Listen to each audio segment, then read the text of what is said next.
इन्होंने हमेशा मोहब्बत ही कर जिले बंदी नु इज्जत देने दी गल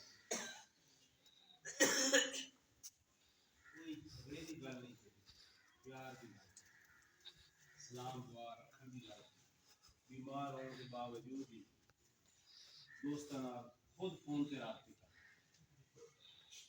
अल्लाह का निज़ाम है